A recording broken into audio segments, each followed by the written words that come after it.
What's happening? It's your man, the scholar, DJ Academics, Impact TV, WPGC 95.5, DC Lottery Live Studios. Special guest, man, Pooch Hall in the building, man. I appreciate you making the time crunch. Already. Getting up in here, man. Come on, DJ Academics. I wouldn't miss it for the world, man. I really like DC. DC's always shown me love, so I'm happy to be here. Man, I appreciate you, man, because you're a busy man. I mean, everybody, of course, know you from the game where we got to see you grow as an actor from 1 to, I say, 5.5 or 6.5. 5.5. We did 5 seasons, and I did the two episodes in season 6, and then they brought Tia and myself back to kind of close out the whole series, you know. And how much of a learning experience was that for you? Because, I mean, because as a fan of the show and I actually watched all the seasons, I seen you, like, do different maturations and different emotions in it. Well, I think that, you know, I definitely want to thank BET, the game, for giving me the opportunity to be a part of television history. I mean, the game is up there, and I want to thank the fans out there, too, for supporting it. I mean, because without them and you guys, we wouldn't be what we are today, because you guys helped us come back. And, you know, there was a brief hiatus for me when I went off to go on new endeavors, a new chapter in my life, working on Ray Donovan on Showtime, because, you know, I'm trying to be up there with Will and Don Cheadle and the Robert Downey Jr.'s and Denzel's. I mean, you have to grow as an actor, and growing on the show allowed me to be a part of a critically acclaimed cast with John Voight, Liev Schreiber, Colin Malcolmson, Elliot Gould. You know, they big dogs, and Liev is killing right now. Liev Schreiber right now is killing, and to be working with them and holding my own, I think the game allowed me to show some stuff and just like continue to flex that muscle. So it was a great experience, and because, you know, I was the lead, they kept giving me stuff. I said, well, let's see if we can do this. Oh shoot, we can do that, and that's kind of what it was. But we all wish it could have went on, and, you know, 1,000 more seasons, kind of like Degrassi High or you know, one of them shows that just never ends. And just to let everybody know, you did not get fired. Yeah, I did not get fired. Not get fired. My contract ended, and in the middle of negotiations, I booked Ray Donovan, and Showtime was like, "Yeah, you still can go do the game," but, you know, it didn't work out in my favor, for whatever reason, over there at BET. But it is what it is. You know what I mean? You got to move on, and I can't, you know, be upset that it didn't work out in my favor. Although it would have been cool to have 2 shows and cross promote and continue to build that brand. And great to have 2 checks too. Yo, there's nothing like 2 checks. Money, money, money, money. But speaking of that, I do want to ask you about that, because, I mean, a lot of times I mean, that wasn't your first role, but it was more like when your introduction to America. It was almost like Pooch arrived. Exactly. In a sense. So with that being said, when you do a certain role so great and people see you as that person, a lot of actors have a lot of hard time getting out of there. And I'll take example, Uncle Phil. He said he had a lot of time getting out of it. It was hard for him to get other roles. Alfonso Ribeiro, but they kept seeing him as that person, but you didn't have that problem at all. No, I think when you're a lead or a leading man, it's easy to kind of have you go into another role.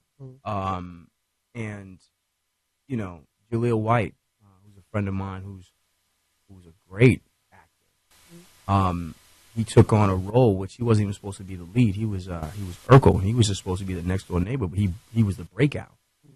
But he was the center of the show. He was the center of the show, but he was a character that, you know, people kind of looked at. I don't want to say people, like maybe the industry looked at him as like, well, he's just a black nerd. That's all we see him at.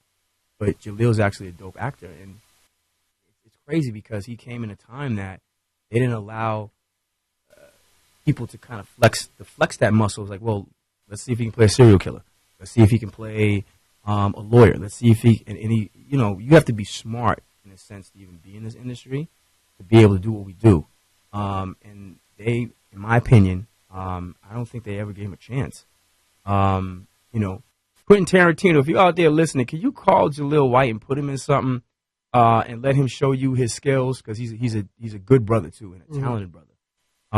But for me, playing like, you know, a character like Derwin, he's kind of like the everyday guy. Mm-hmm. He's like your best friend. He's a girl. He's your girlfriend. Did you just say he's your girlfriend? No, but he's like the girl. I just got off a plane. But like, you know, girls liked him, moms liked him, the fellas liked him. He got along with everybody. But with that being said, it's easier to make a transition to go to another role. So me going from the game to Ray Donovan on Showtime, which is like it's one of the highest levels, you know, as far as like the work that we're doing. And what's crazy is being over at Ray Donovan was almost kind of like they just found me. I said, nah, I've been here for a minute. And, you know, playing this character, he's a different character. He's a half-brother of like Daryl, right? Daryl. He's a half-brother of a Hollywood fixer who's played by Liev Schreiber, who's actually my big brother for real. He fought for me in this film that we just did called The Bleeder. Yeah, you're playing Ali, the greatest. And he fought for me. And because he saw what I could do on the show. Now, with that being said, when you have people who believe, then they'll vouch for you. I know sometimes in our community we're always talking about let's stick together. I just want to make it a point to say, don't say if you don't mean it. And I can honestly say that if I got your back, I'm gonna look out for you. That's what I'm gonna do. I'm not gonna like put it out there, and then when I start to bubble and do my thing, people kind of pull back out of jealousy. Be like, oh, this cat's eating. But it's just like, yo, the better I am, the better you are. And if you show me that you ain't been drinking the Haterade or whatever, there's no reason why we can't rise together. So me, where I'm at now, there's a reason why the things happen the way they did.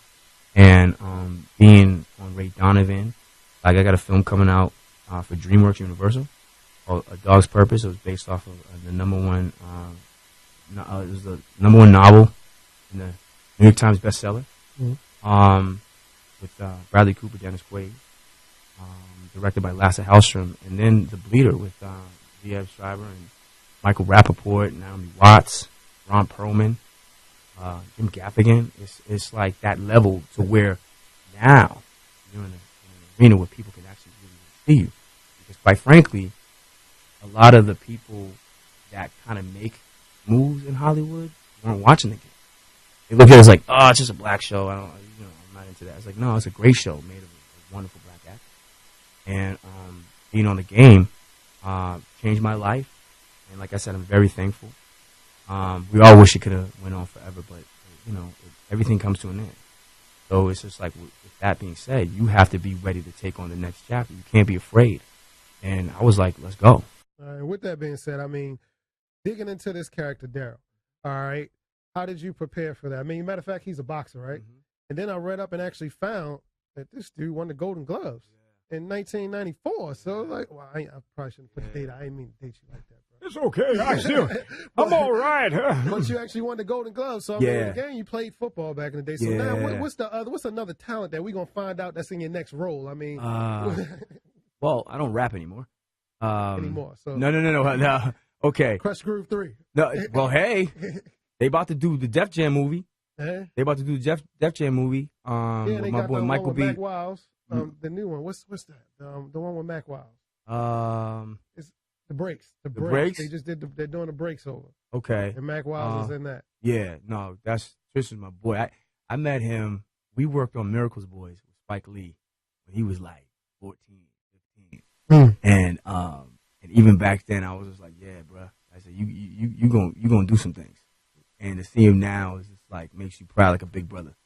You know, and Sean Nelson from the Wood and the Corner and Helena McCullum, like these are we became family for real. And it always makes you feel good when you see people that you work with growing and staying humble. And you know, that's very important in this industry, man. Because some people get jaded and get, you know, caught up in the BS. It's like there's no need for it. There's no reason why we all can't be like love for each other and whatnot. So I just think that playing Daryl and me being a fighter just kind of went hand in hand. Did you get back in the gym? Yeah, I've been back in. Before, I've been back in the shooting. Gym. Well, we did. We definitely did. And then we're doing more boxing now in season 4. So we're definitely in the gym now. Victor Ortiz is working with us. Mm-hmm. who's a professional fighter. But he does UFC. does he? I think this is MMA, mixed martial arts. But, yeah, man. Yeah, he's working with us. Lisa Bonet's working with us. She's great. And I don't know if y'all know, but her dude Jason Momoa is playing Aquaman in the new Batman Superman. I can't wait for that one. Yeah, woo! I'm a big kid. You're a big action figure and comic book guy. You still eating snacks and looking at cartoons all night, People I saw that and I couldn't believe it. I was like, you still doing that, really? Like, people really, don't remember back in the day, Saturday mornings, kid. Saturday morning, you understand?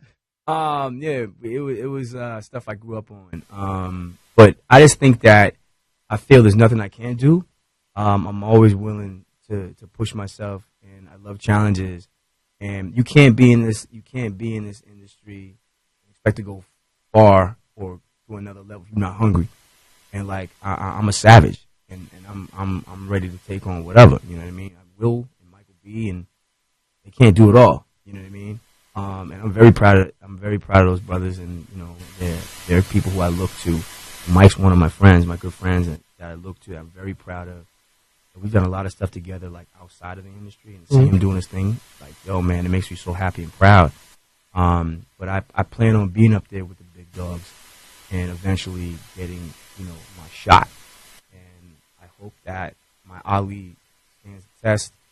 It doesn't hurt that I'm out of box, but working with these heavy hitters is getting the opportunity to play a legend. Probably my hardest role.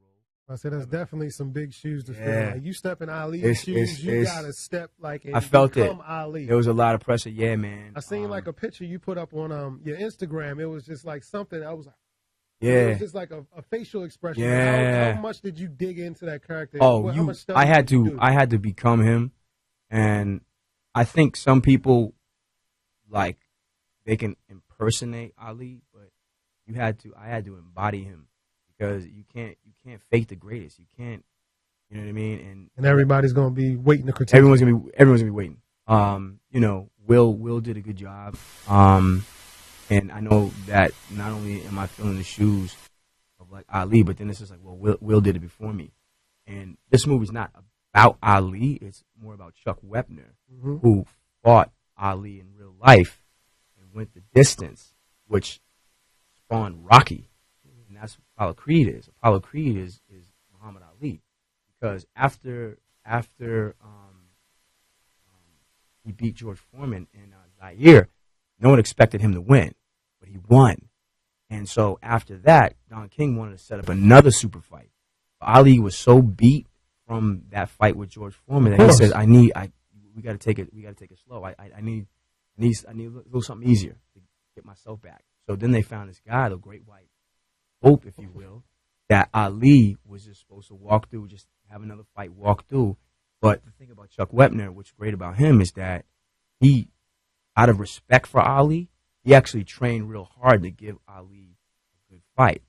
So Ali thought he was just gonna walk through this cat, but didn't treat him bad. Like, because after a while, you start to see like Muhammad Ali's a showman. Like, he did it before Floyd Mayweather, before the Deion Sanders. Like, he was a showman, but he did it in a way where it was classy and fun. He wasn't like a mean-spirited person. And what ended up happening was Ali, through this whole fight, trying to fight Chuck Wepner, he was having fun with it. But it wasn't until, I think, the 9th round that Chuck knocked Ali down, but he really didn't knock him down. He stepped on his foot, but they called it a knockdown. After that, Ali got pissed and got back up and went to work and like beat that man behind. Yeah, that's why it's called the Bleeder. The Bleeder. Because he bled. His face was covered. I remember those pictures. Yeah. Of course, I wasn't there to see the fight. No, for sure. But this is one of these things, man, where, to be able to have that opportunity, I guess, and it was scary. But I was ready. I don't think Liev would have fought for me if he didn't think I could do it, or if I wasn't ready. And then on top of it, I'm showing the world, like, hey, man, there's more than just Derwin and Darryl. Like, I'm playing the greatest. You know what I mean? And I felt I did a good job. Hopefully the fans will feel the same way. Liev, who I respect and trust and love, was just like, you know, you killed it. Not just like just saying like, you killed it because I had to work hard. And then out of respect for him, I want to make him proud that, you know, I dove in. There was a lot of Ali documentaries, a lot of Ali. Brainwashed yourself. Everything, man. Because like you represent the greatest. You got to come great, you know. So yeah, that was that for me, and I'm looking for any other challenges, and I'm happy to be in DC tonight, man. Because I know we're on a time. Yeah. But I mean, like I said, because I know, like I said, we got to hurry up and wrap it up. Yeah. But I mean, now that you're getting those roles and they're throwing at you all types of different things, what's that ideal role you want? And that you're looking for, that legacy role that you're like, all right, if this one comes, I gotta body it and I'm good.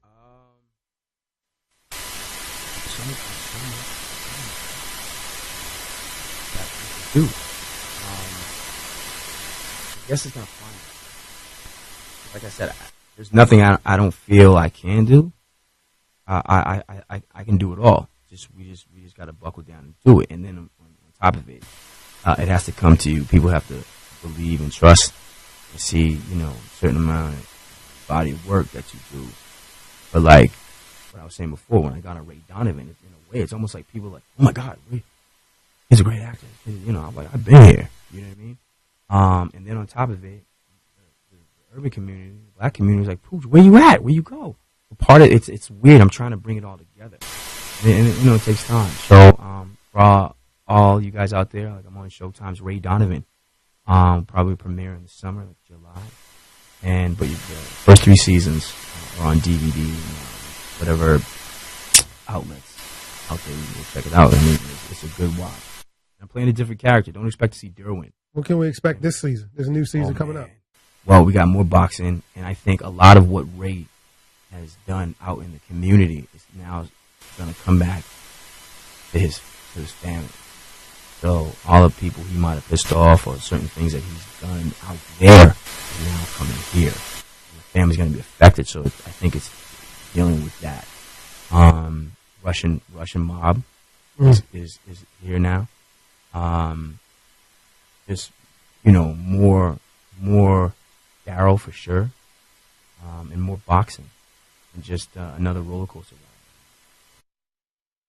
Do you feel as though being, rather than a daytime television to a station to a Showtime, they dig in a little bit more? There's more. Oh yeah, it's gangster. From the set. It's gangster. It's you know, doing a network show to a cable show is the difference between a chick in a bikini and somebody buck naked. You know what I mean? That's the truth.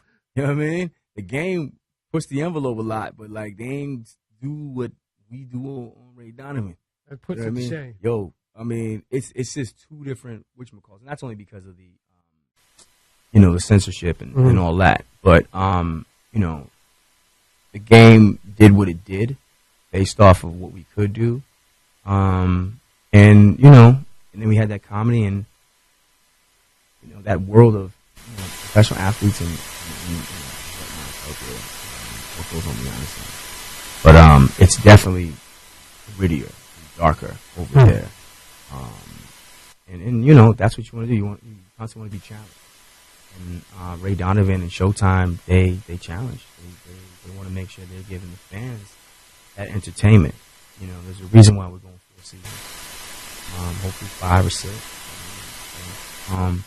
That's kind of what it is. And then based off of Ray Donovan, I got 2 studio films I just did right after I wrapped season 3. You know, when I was on the game, I did Jump in the Room, but I wasn't really getting the looks. Quite frankly, it's not because I wasn't a good actor. It's part of the whole show business. It's kind of like the brand. You going into a big movie, they don't really know who you are. So with that being said, I'm producing, writing. Hopefully I have something that I'm going to be producing. Hopefully probably pop next year. But you can't come this far and not want to be involved, and not want to direct, and not want to produce. You have to. You got to do it all. Not just about being musical actor. You have to be a business person. You see what I'm saying? As well as an artist. So, yeah, man, it's fun. Definitely fun. You look like you're having fun, man. Yeah. I appreciate you coming by, man. I ain't gonna hold you up too long. But speaking on, you had used to rap. Can I get a couple bars on the way out? Bars. Nah, man. Nah, I'm good, man. Come on, bro. Yo, the mic's on the shelf. The mic's on the shelf with dust on it. If you guys want to hear the rap, call up Consequence. Call up my man Consequence. Good brother of mine. We did a song called Something Light, and that's where it's staying. It's like we did one song. Oh, man. I thought that was the intro to the bars, and then you just shut it down. Oh, man. I'm also a comic. All right, Pooch Hall, Thank you, Impact brother. TV, myself, DJ AKADEMIKS, man. Appreciate you.